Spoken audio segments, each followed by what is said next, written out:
How's everyone doing?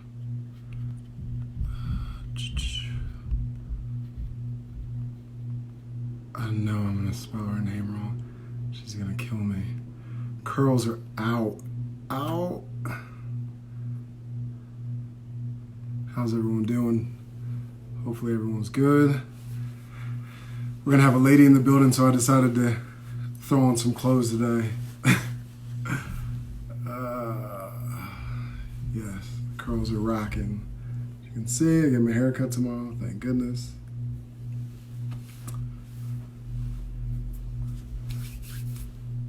All right. I'll just wait for Suki to join, and we can go start with him. How's everyone doing today? This is a drink. I needed one, so I'm drinking. Rarely it happens. Ooh. Yikes. So obviously we have a show this evening. We're going to have a show tomorrow night as well. And on tomorrow's show on Focus TV, I'll be speaking with Ian Edwards. Oh, she's here, and I spelled her name wrong. I'm going to change it, Suki. So, but tomorrow, Ian Edwards will be joining us. We spoke to him already. Yes, this is tequila, Casamigos. And yeah, we're just going to be shooting the breeze, talking about skincare again. And then he's going to answer any questions that you guys might have. So feel free, especially tonight too. We're taking anything that you guys want to talk about, any questions that you may have. I'm going to get Suki in here right now, and then we will. No, I'm not putting it down. This is hard. What's up? Hi. Hey. How are you? I'm doing good. How are you? I'm great. I said I have a lady coming on, so I need to dress up a little bit.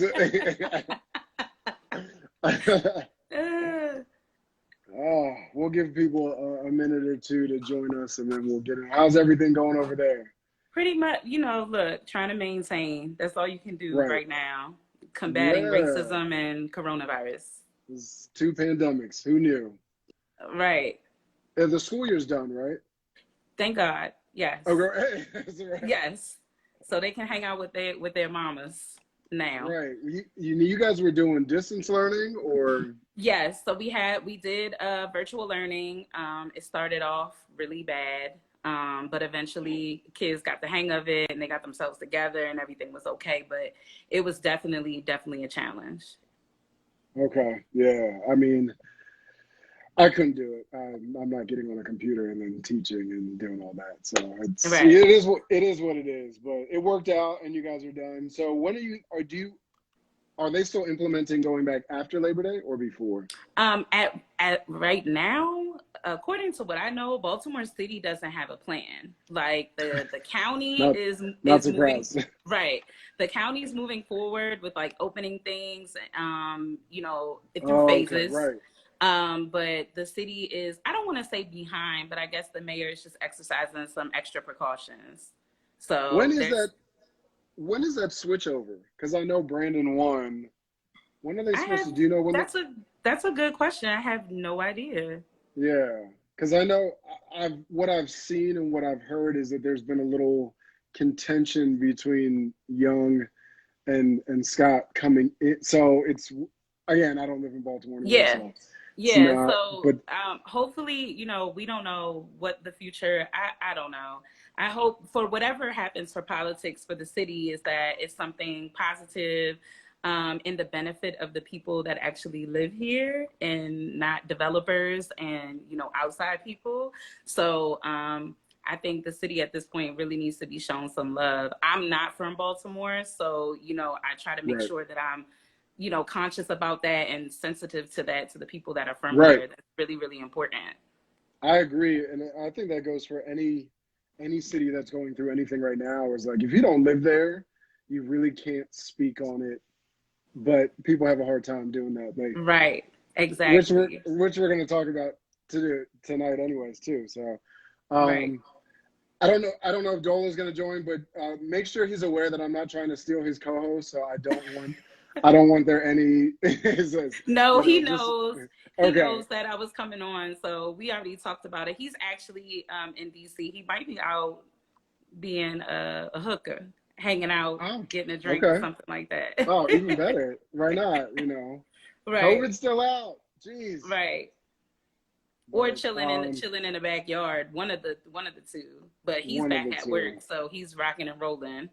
Okay. Well, that's good. That's good. So for anyone who's joining us this evening, they don't know, this is my co-host for this evening. Suki, this is not a regular interview. We're just going to talk. We have some topics to talk about. Obviously, with everything going on in the world, there is so much to talk about. If you guys do have any questions, please feel free to ask your questions, put them down in the comments or ask in the question box. It's up to you. But I want to start, and I had sent this to you earlier. How are you taking in all that's going on right now beyond COVID stuff? Because I think we're not past it, clearly. No. But with everything that's going on right now in this moment, how are you taking all that in? I'm honestly overwhelmed. To be absolutely honest, I'm overwhelmed because I think about my students, I think about my family members, and before, we used to think only men are, brutalized by the police, but we see now that it's all of us. It doesn't really matter. So, our kids, our women, our men, it's just, this has been really, really crazy. And, I guess I'm getting reveals on who people really are that I've grown up with or that I'm friends with, because I've had to cut out a lot of people, like a lot. I've had to cut it. It had to stop. So obviously when this all started, everyone definitely, and especially now, are showing their true colors. I've been on the fence as far as, let's say, Facebook is concerned and social media, because, and I'm going to explain it a little bit, because people have their opinion, and I don't want to unfriend someone because their opinion is not in agreement with mine. Mm-hmm. But again, I think we all understand that racism is not an opinion. That's not an opinion. No.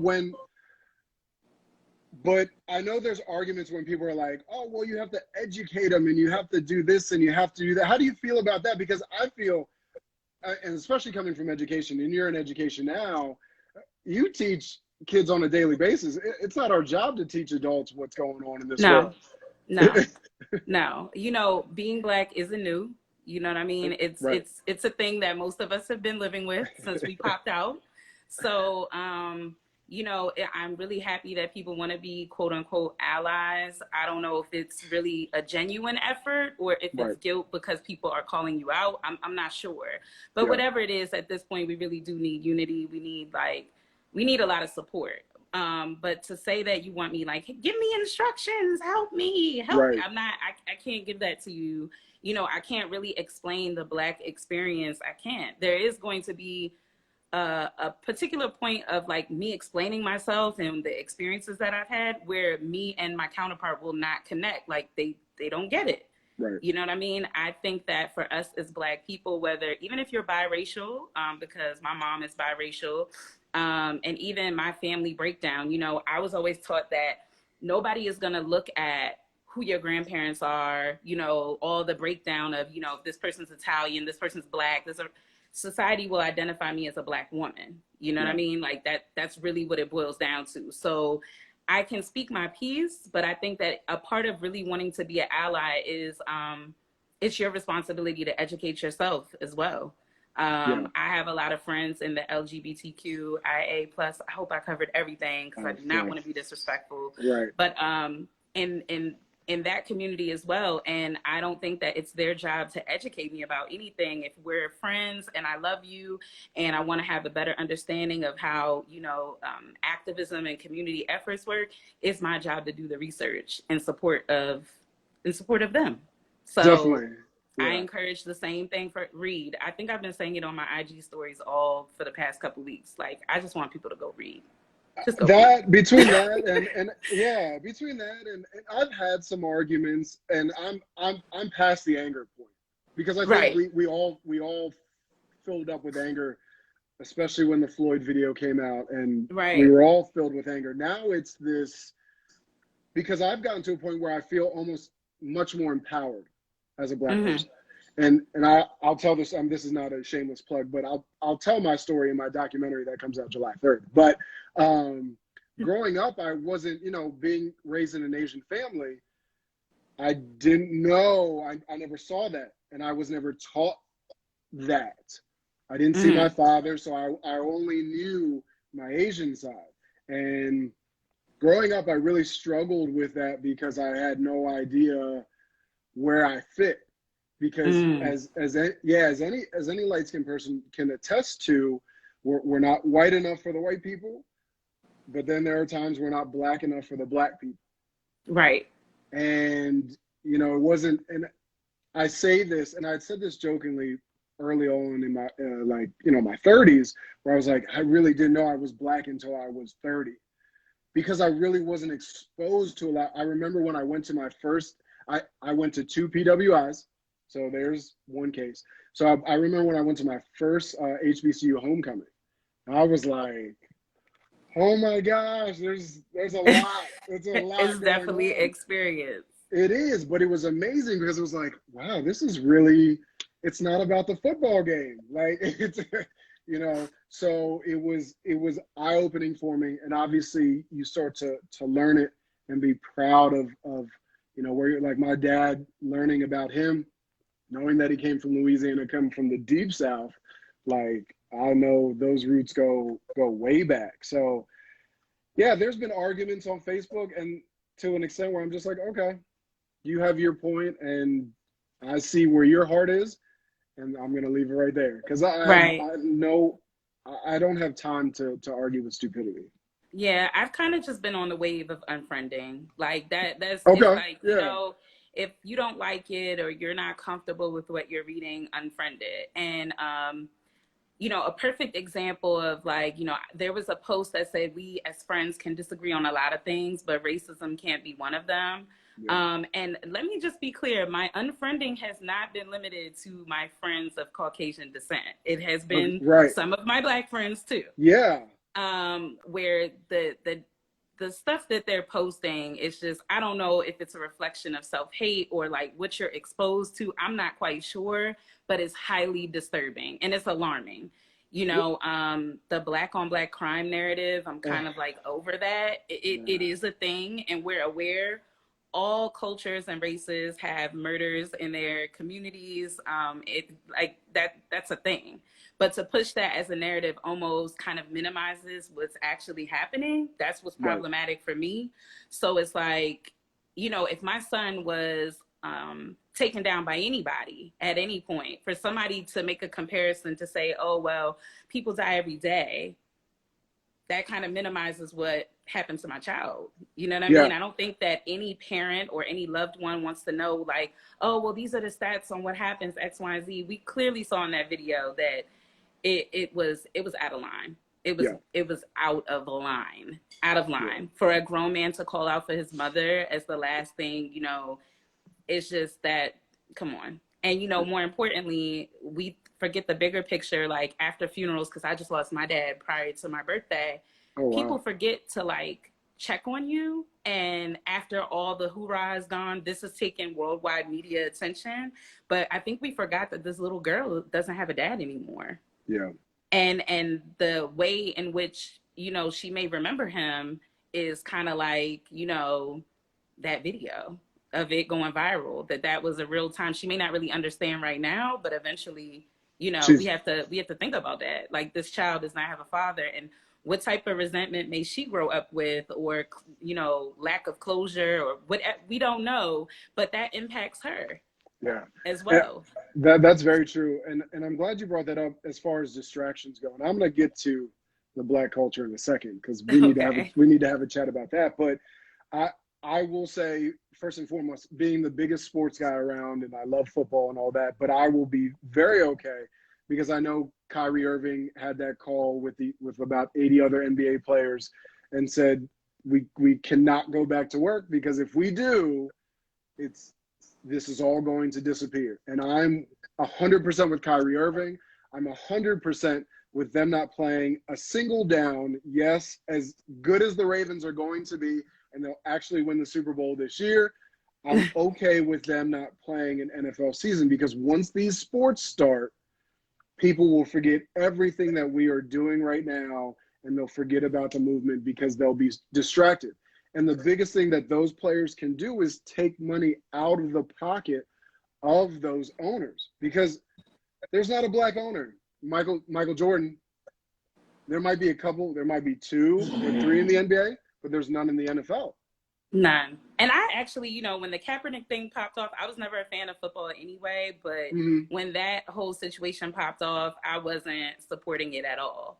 Yeah. And I was disappointed that people were actually still supporting football. And I was like, okay, but to each their own. Like, I'm not judgmental in that respect. Right. But now, I guess, like, to highlight the importance of what it was that he was doing, now we are double backing and saying, oh my gosh, we do have a problem. There is an issue, you know, and I think that people took the whole kneeling thing as something totally different and out of context, like, versus actually being upfront and saying we have a problem, because we do. We have an issue, and it has to be addressed. To say you don't see color is just so bogus to me. Yeah. I need people to see my color. I need people to acknowledge their privilege. I need that. It has to happen. We got to be real. I'm so tired of the flag and the national anthem. And funny story, I lived in Colorado for about a year. And I remember elementary school, and they made us sing the national anthem every morning. So we did the national anthem. We did the Pledge of Allegiance. Yes. And they even played Our Proud to Be an American. Oh, wow. Yes. It was in Littleton. So in outskirts of Denver, Littleton. So yeah. So I was one of 10 black children in the entire school. Mm-hmm. So it was, but again, you know, as a little kid, you're like, oh, okay, whatever. But I'm tired of the flag. I'm tired of this argument.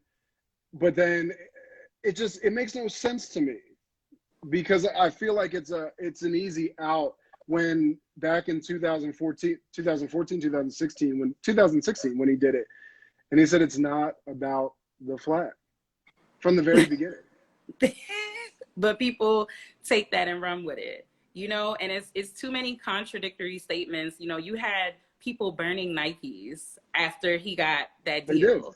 They did. So we didn't see any coverage about any type of looting to that extent, or, you know, property damage. People loot after their team wins the Super Bowl. Yeah, I mean, I've seen people tip cars over. I've seen all time. I mean, if you are a Baltimore native, or you live in Baltimore or any major city, Philadelphia has crazy fans. Pittsburgh has wild fans.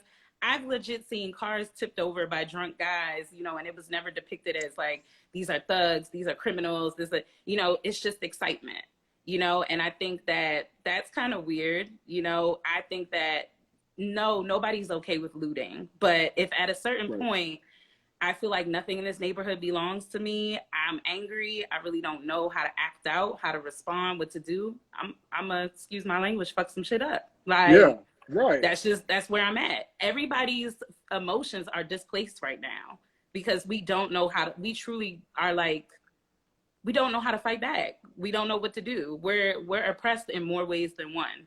When it comes to medical attention, you know, college, predatory lending. I mean, all these other things that we are trying to get ahead, and there are people making strides. Let's not forget to acknowledge those folks, but we still got a long way to go. We got work to do.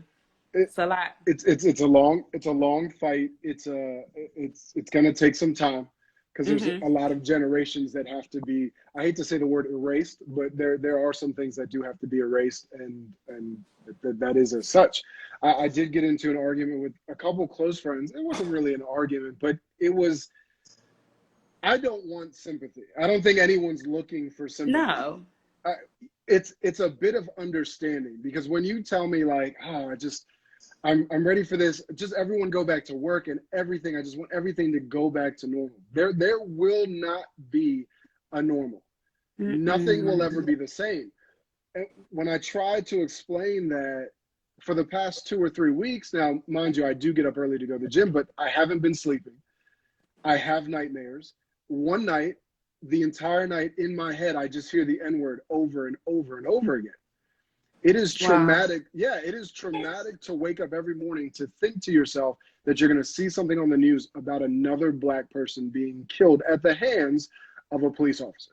Right. It's agree. very traumatic. And when you watch these videos, they're very triggering. It's trauma porn. It's trauma porn. That's what I call it. Yeah. And it's sad to say that the only weapon that we currently have is not a gun, but it's our phones. Because that's the only thing that we can use to really fight back. Right. Even with the gentleman in Central Park, like, had he not recorded that portion of her saying, like, I'm going to do X, Y, and Z, we kind of would have been left, because there's always that person that's in the comments, well, we don't really know what they did for it to get to that point. And it's like, come, guys, what happened? Are y'all for what real? What happened before? Are y'all for real? We really doing that? I just had a Karen incident literally the other day at the gas station. Like, psycho. So you kept your cool. I mean, I kind of did what you had to do. I threatened her. I'm not even gonna lie. Okay. I do see that Dolo was here. He waved, so I'm gonna say hey to him. Hey, Dolo. Oh yeah. But I went to Royal Farms and it was crazy. It was a lot of activity, a lot going on. There was another car already parked at the pump, but it was unattended, right? Okay. So nobody was at the car. I didn't know anything, but I pulled up. So basically, the hoods of our cars met each other, you know? So I go ahead and I get ready to pump the gas, and this white woman comes out. She's flailing her arms. She's wilding out. She's like, what the fuck? Like, you gotta be kidding me. Blah, blah, blah, blah. Like, going nutso. So I was just like, ma'am, I was like, I'm gonna beat your ass out here. Like, there's no need for all of this. Like, even the older gentleman that was in the parking lot, he was like, you did leave your car unattended. I said, in the future, it may be helpful if you use the parking spot instead of a gas pump. You know, you gotta wait. I said, what you have to do right now is not that important when you disappeared for however long you were in there to get 3 packs of cigarettes. That's your business. Yeah. So, you know, like, girl, please. But the audacity, if people ain't got nothing else, they always have the goddamn audacity to try it. It's this, and I've said it in my head, this white fragility that's occurring right now. And she started crying. She started crying. So I imagine it like putty or sand in your hand that they've had all this time, and now it's just going right through their hands, and they can just feel their power, you know, just slipping away. Okay. And yeah. Deep down inside, there's a little bit of joy. It's almost because you're seeing them all, and mind you, again, I'm sure you have tremendous white friends. I have tremendous white friends that I wouldn't trade in for the world. They are. Right. They are. Right. But at the same time, you see these ones who are now acting out, and we are getting a daily occurrence of these Karens and Kevins and Brads. And it's like, just come on out. Just be upfront about it. So when I do knock you in the face, you can't say anything about it. And my thing is, don't throw the rock and hide your hand. Like, I don't like that. You know, the victimizing thing. And, you know, I don't know, can we cuss on here? Because I got a potty mouth. Oh, okay, so, you know, the girls always like to use their pussy and tears to get out of shit. Okay. And I'm not that person. I don't give a shit that you're crying right now. When you got buck with me outside, you was ready for the smoke, so I gave it back to you. And I told her, you need to get in the tub, ma'am. You need to take a bath. You look dirty. You look nasty. Oh, where was this? This was in Hampton, so you already know. Oh. Child. And it's always, you know, this woman came out looking like Rob Zombie's wife, and still you think that Sherry Moon she's a cutie. But if you ever seen House of a Thousand Corpses, you know what I'm talking about, what they're giving. Like, she was filthy. Like, she just rolled out of bed and was like, are you kidding me? Yelling, causing a whole scene. And then when I responded back, all I said was, I will fuck you up out here. That is what I said. I'll do it. Because today I'm ready. And I had my workout clothes on. So I'm ready. We're all right. At this point, I'm ready for anything. And it's crazy. Not to switch topics, because we could go on. We'll be here all night. Right? Yeah, we could go on with Karens and Kevins, but I did want to talk about our culture because I want to switch over a little bit to that because what we are, like I've explained, is we're fighting two battles. We are fighting the white people, and yes, that's a fight in itself. But now to have to fight our own culture is crazy to me. And you see it paraded on TV because you have people like Tim Scott, the only Republican black senator, who they put up to do his little dance and wouldn't cry and whatever. Candace Owens, that I like to refer to her as Ben Carson. They can all go to hell. It's what is going on? How far lost are you at that point to then root? Because I don't even have to speak on Candace because her background speaks for itself. It really does. The Pretty fact much. that so I don't even need to tear you down because and here's the thing with her. If she decides to run, which I hope she does, because those wonderful white people over there will in no way let her forget that she's black. So go ahead, go run because I've never understood why people like to suck the buttholes of our counterparts in thinking that by tearing our own people down, that's going to give you a shoe in for something special, and it doesn't. It makes the checks must be nice. It makes you look like a clown. Like, for real, that's like super clown behavior. I also understand that in certain areas of the world, I guess people play bent, like, this doesn't happen here, or this is a good town, this is a good neighborhood. And, I guess I could speak to the town that I'm from, New Jersey, and the area that I grew up in is very, very white. Mm-hmm. There were a lot of things during my high school career that I guess would now be classified as like a microaggression that were happening on campus. I mean, even down to my guidance counselor telling me that I shouldn't go to college. I should learn how to do hair. Yeah, like, bitch, I don't even know how to cornrow. My kids are in trouble. Okay. So, like, you tried it, girl. I'm not giving anybody a shampoo set. Like, what are you talking about? I'm not there. So, I have an issue with that. Those little things. We had the principal secretary spraying Lysol when black kids used to walk in the office. And I mean, I graduated high school in 2004.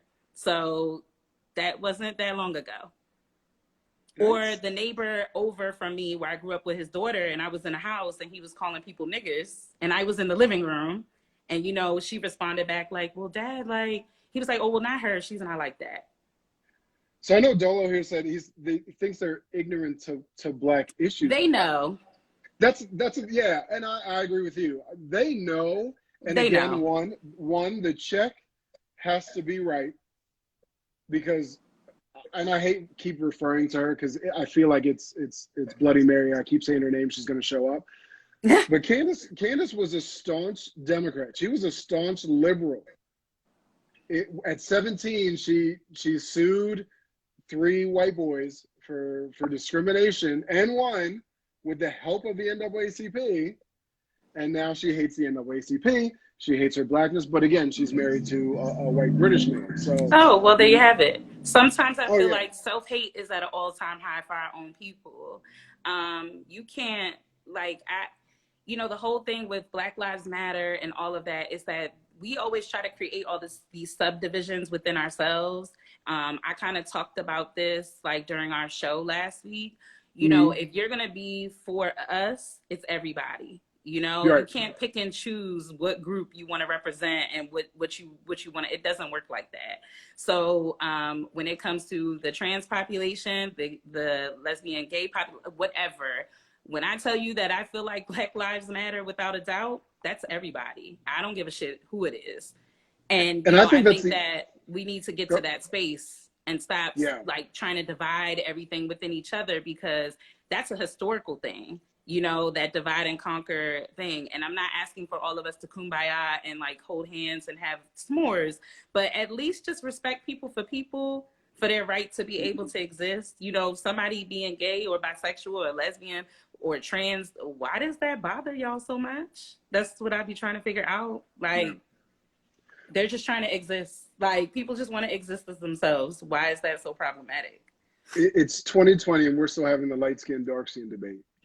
And we should not. We shouldn't. Yeah, we shouldn't not. At all.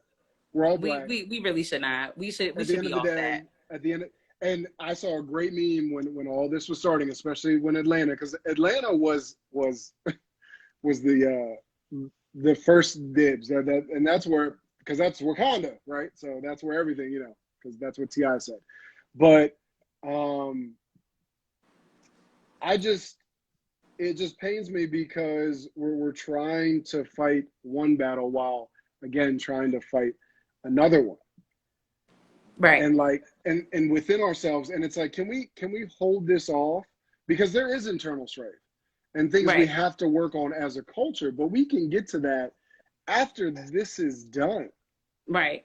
But I think we should be moving past some of those things. The biggest thing is a lot of us get to a certain place in our lives and we don't want to live in the hood no more. You know what I mean? We don't want our kids to go to certain community schools. We don't want certain things. But what you forget is that when you walk away from these communities without being an advocate, without saying anything, the neighborhood does continue to deteriorate because our neighborhoods need us to be there to speak up and advocate for the people that live in that community. You can't talk about a school being terrible when you never show up but to get your kids' confiscated cell phone. You know what I mean? Like, everything can't be on us. And as a person who works in a predominantly Black school, I mean, I feel like that 1,001%. You cannot try to hold communities accountable when you don't show up. You can't talk, and I don't like the whole badgering the voting thing. There are many things that you can do when it comes to activism for your own self. You don't need anybody to spearhead anything. Show up to your kid's school. Find other parents with like-minded, theories as you, and link up and storm their asses. You can make curriculums change. You can make your kids have better books. Because let me tell you, honey, them Karens and Sharons, they pull up. If you grade their kid wrong, they want you the fuck out of there. Right. They want you gone. They will burn the school down. If they will tell the superintendent, you ain't getting our vote. I will release your wife's nudes. I'm going to do, it gets that serious. So we have to show up for our communities. Being a grad from HBCU, one of the biggest things that my professors told me was that once you get this degree, reach back and grab someone else. It's really, really important. So a lot of what I do is because I believe in seeing all of us win. I don't care what job you have, what you do, who you are, what your sexuality is, who you're sleeping with, who you want to marry. I don't care about any of that. But my goal is I work in the school that I work in because I want to see my kids win. Right. I want to see them win. And, sorry, I do live in the hood. No, that's fine. It's Baltimore. But I miss that a little bit. Yeah, I live where I work. I will, I don't like any of this whole, gentrification thing. People want to live among us. They want our culture, but they're scared of you too. I've had my own neighbor locked out, let her come in, have a glass of wine, wait for the landlord. 3 days later, she getting in the house and she's acting like I'm Michael Myers about to kill her at the front door. Right. And like, baby girl, you was just in the house yesterday with me. Right. So, it's things like that, we have to stay in our neighborhoods. When you get these degrees, don't have that notion, I got to get out of the hood. No, I'm like, fuck that. How can I change this to make this a place that we want to be in, that we want to come to? I don't want to have this theory that we have about the neighborhood. You know what I mean? Because then you're kind of subscribing to that bullshit too. You are. And that's what I lost my train of thought, but I remembered a great meme I saw early on. That said, what's happening right now is the bougie Black people are feeling their adjacency to white people shaken. So, and I remember this because it's tough. And like I said, growing up how I grew up, I never knew any different. And not to say I was self-hating or I didn't know who I was or how powerful I was as a Black person until I got older. Mm-hmm. So I can see how it can be conditioned, but especially now with what everything's going on and everything that you just said, at the end of the day, when you get pulled over, it doesn't show your degrees. It doesn't show what you've done for your community or what you've done throughout your entire life. At the end of the day, you are Black. Boom. And that's always, what it is. Always will be. And don't you ever forget it, because they'll remind you every time. Every single time. They'll remind you every time. Especially, so here I am in Nevada. I'm new, okay? There's about 13,000 Black people that live in Las Vegas. People are like, oh my gosh, that's not a lot. No, it's not. What we see on TV is tourists. That's what you see. Right. But I remember when COVID started and I didn't have actual masks yet. So we had coverings, like, did you ride ATVs and stuff? Mm-hmm. So we went to a Target, put them on, and now we're walking into a Target. I'm 6'4", 260 pounds, wearing a face covering, and now everyone's looking at me.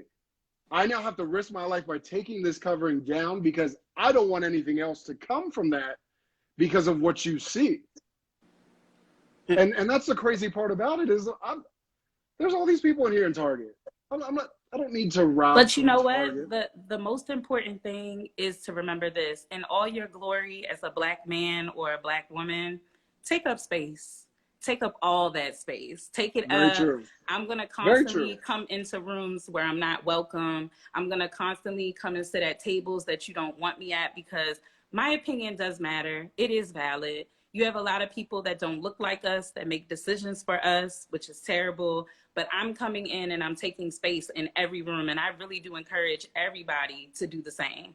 Take up space wherever the fuck you go. I don't care. Shine in your glory. Do that shit. Make people feel uncomfortable. Yes, Dolo, stick out your chest. Yeah. And it was a hard lesson, but it had to be learned because I remember I always worked and I worked so hard and I had all these accolades just to try to get a seat at the table. Mm-hmm. And guess what?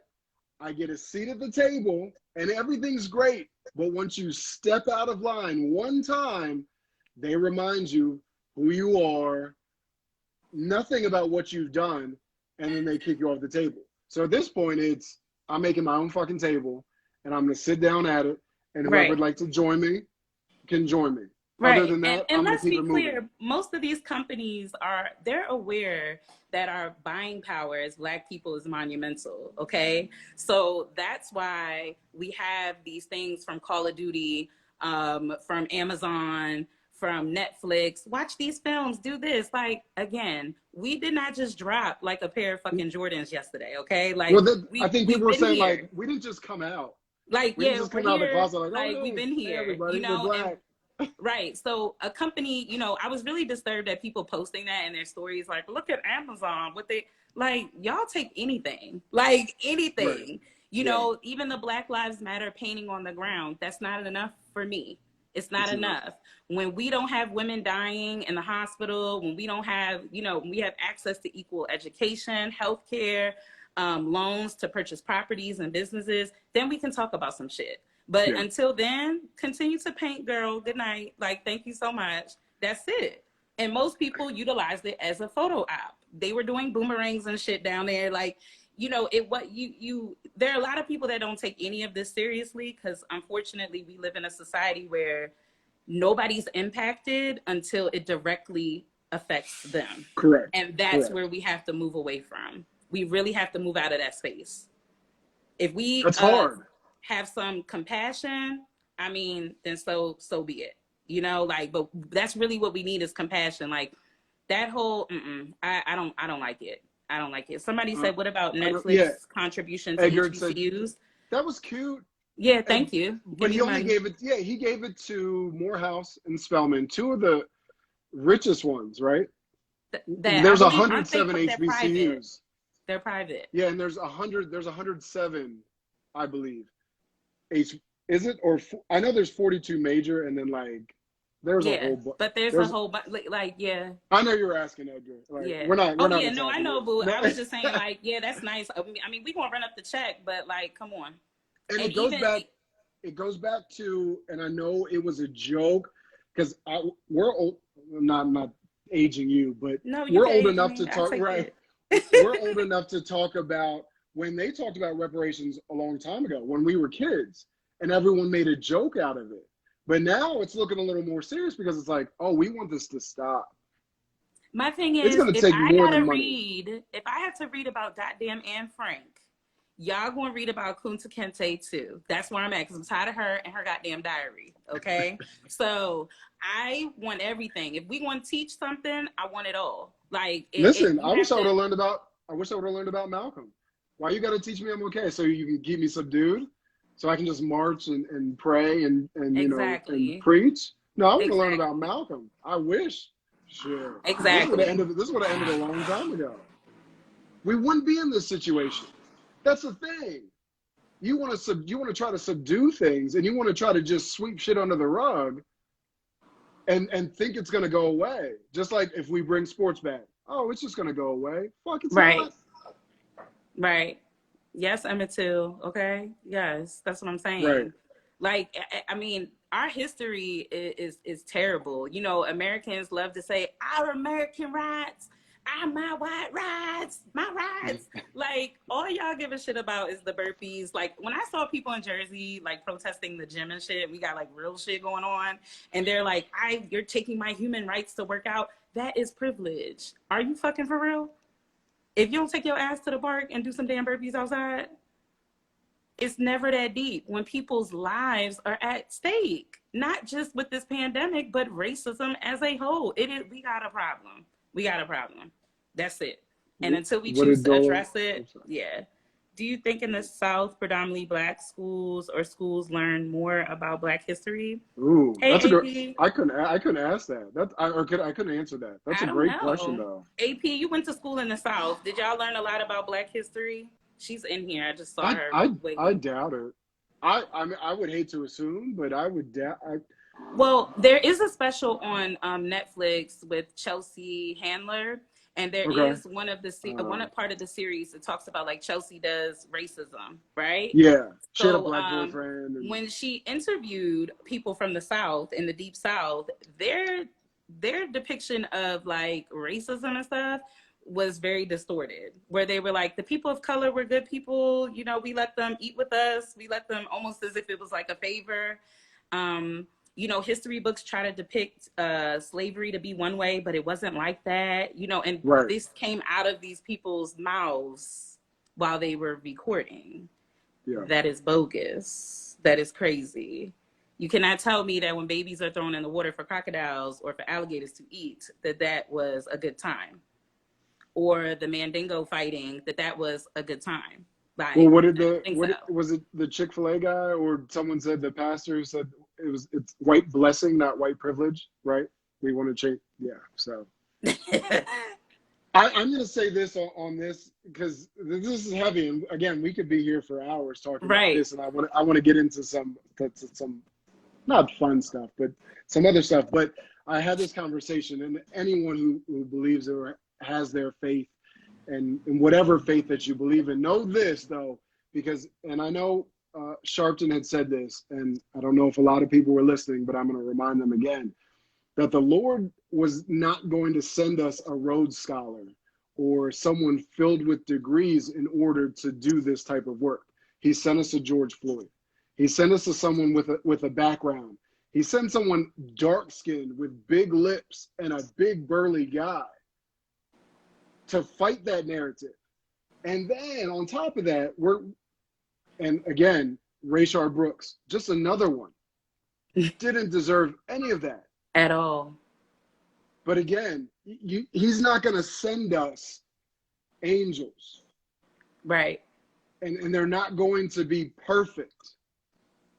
Because this is going to fight everything that all the people on that side want to think. Because now it comes down to morality. This is what it's about. Right. I don't care if you had a pass. You didn't deserve to die. Right. So that's where we have to understand, nobody deserves that type of maltreatment in any way. Guilty or not. And even though guilty, because we had a young man who came and had Bible study with the whole church. You sat, you fraternized with them, you talked to them, they prayed for you, and you shot the whole shit up. And then they think you have problems, you know? You still, he was hungry. Right. You steal, you do things that are out of pocket, that are crazy. You were just young. You didn't know. Our kids don't have that same courtesy. If I make a mistake, it could be the end of the rest of my life. It's the end of the rest of my life. So, no. It's sad. And he got Burger King. You're correct. Yes, yeah. He got Burger King. It's sad because I tell myself every day, because all of us, how powerful we are, we can't walk around in fear. But once you walk out that door, you don't know if that might be it. Right. Like, we don't know. And I've told my friends this too, and I've been cautioned now, and I haven't. But I usually take my wallet and I put it in my center console. Not thinking anything about it, but never knowing that I could just turn one time to get my wallet.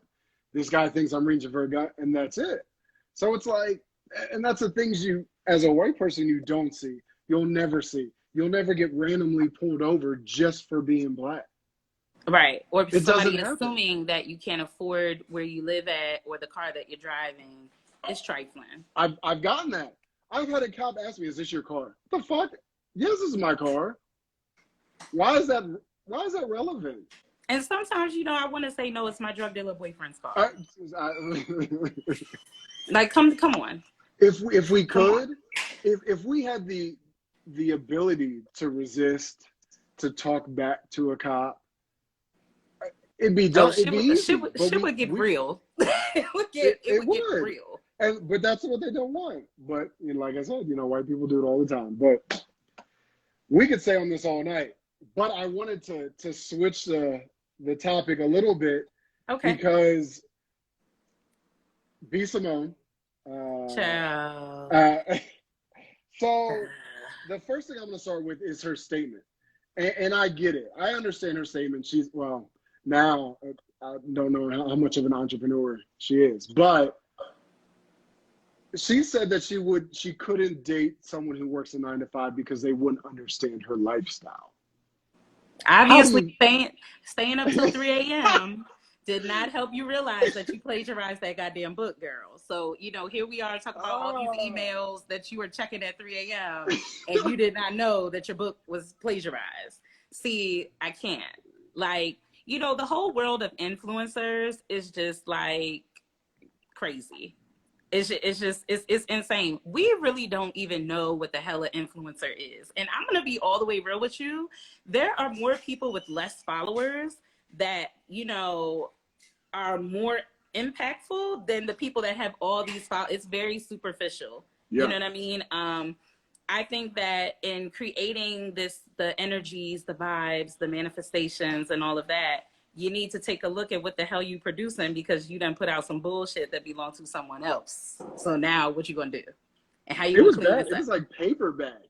Yeah, it was like a little workbook, but it was verbatim somebody else's work.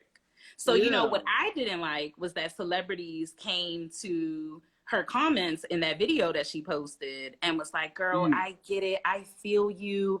Yes, girl. Yeah. And this is a problem that we have. Y'all be co-signing bullshit.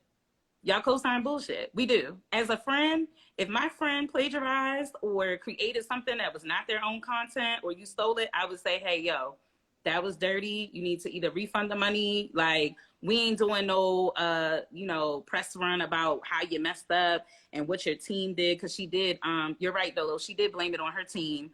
But you was checking emails till 3 a.m. That's what you told us. You be up at 3 a.m. checking emails.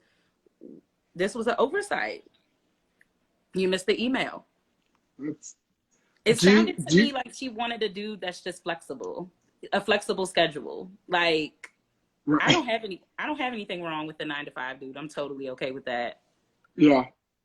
I've dated both the entrepreneur and the 9-to-5, and I will say I do like a direct deposit every 2 weeks. That's a very nice I was gonna say, which one was better? Yeah, I mean, it's every 2 weeks. It's okay for me. Like, I'm okay for that. And I have said time and time again on previous episodes of our show, being an entrepreneur, in order to fund the dream, you gotta work. I don't know where these people think that like you're just gonna get startup money or capital from the fairy godmothers of Business Startup Inc. I'm not sure.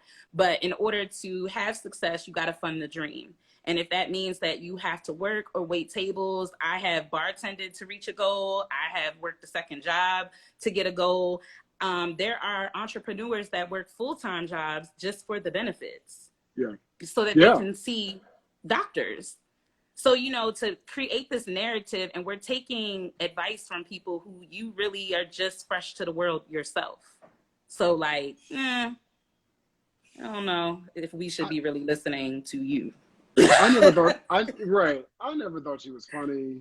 I find her to be irritating. There was something about her that I was just like, you're not doing it. Because for me, like you said, again, we're labeling people with these influencer tags so easily and for no reason.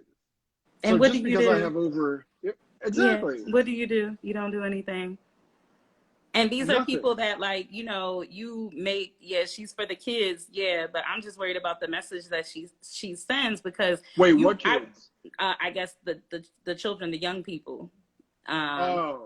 Well, that's Gen Z is. But it's almost like leading them to die.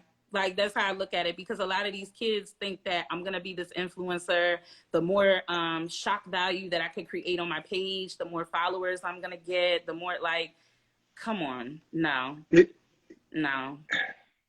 I mean, it's just like, you're right. Who are they influencing? Yeah, nobody. So, I don't know. But again, it's these Gen Z, and it's this entitlement that they feel that they don't have to work, that they can just, like you said, post a picture, make up this life on Instagram. That, do you think she'll be okay from this? Do you think she'll be able to recover? I think she has to rebrand. I honestly think I think that she'll be all right. You know, the internet's never let you forget when you mess up. So it'll probably come back again.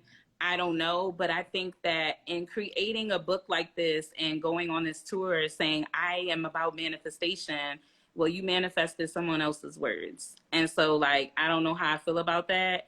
And we have a lot of people that do this crazy shit where, like, they'll literally take somebody's stuff verbatim and produce it and create it and call it their own. And yes, there are many of us that have the same like-minded ideas and everything, but when they showed these pages side to side, they were the same. Yeah. Oh yeah, they were. She definitely. They were again, the same. like she said, it's her team. But if your brand is so important, that's the thing. Like, I would never allow something like that to happen, because that could ruin my income. You know, I can't put that on them, because at the end of the day, I'm the one that gives it the green light. Can you call 2 or 3 people a team, though? I mean, well, they said that they outsourced they outsourced a group of people to create the book. So I guarantee you, probably what they did was they just found the shit and was like, yeah, we're gonna rock out with this right here, and that's it. You know what I mean? So And Joel brings up a good point about 6ix9ine. How do you feel about 6ix9ine? A clown. Okay. A clown. Like, criminals are different today. Everything is very different today. You know what I mean? That we showcase and we highlight a lot of things that people were more discreet about. If you have any family members, or you know somebody who was big in the drug game in the early, 80s, 90s, you know that wasn't something that was like, you knew that these guys had money, but it wasn't a showboating thing. Right. We knew that ratting on somebody was something that you just didn't do. Like, you just don't do that. So it's like the message that we're sending kids is like real distorted. It's crazy. And I don't, condone criminal activity, but I do know the law of the land, and it ain't that. Right. I'm not trusting nobody with a rainbow lace front. It was cute. I'm here. I'm always here for a good Ariana ponytail. So if you give me anything Ariana, then I'm good. It's interesting because while it's clownish behavior, it's almost like playing the game, and he plays it very well, extremely well. Because once you know your niche, he sticks with it. And he's gonna ride it. Yeah.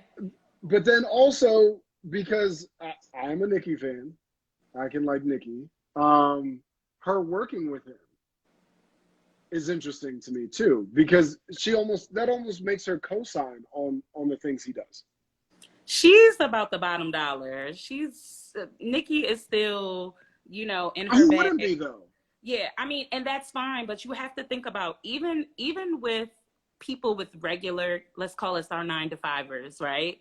Okay. There are certain things that I will not compromise for a job. I have left jobs because my work ethic, my values, my morals were going to be compromised. I cannot be there. Nikki is trying to stay afloat. She wants to be relevant. It's important to her because she's still upset. I mean, I love her too, but like, you got to call a spade a spade. Like, you thought that Cardi took something from you, which she could never. You guys are two totally different artists. And I feel like had she put her energy into her music and into her craft, like, you don't have to focus on that. I mean, Dolo tells me that all the time when I see like other shows that pop up with the same frame as ours or like the same stuff.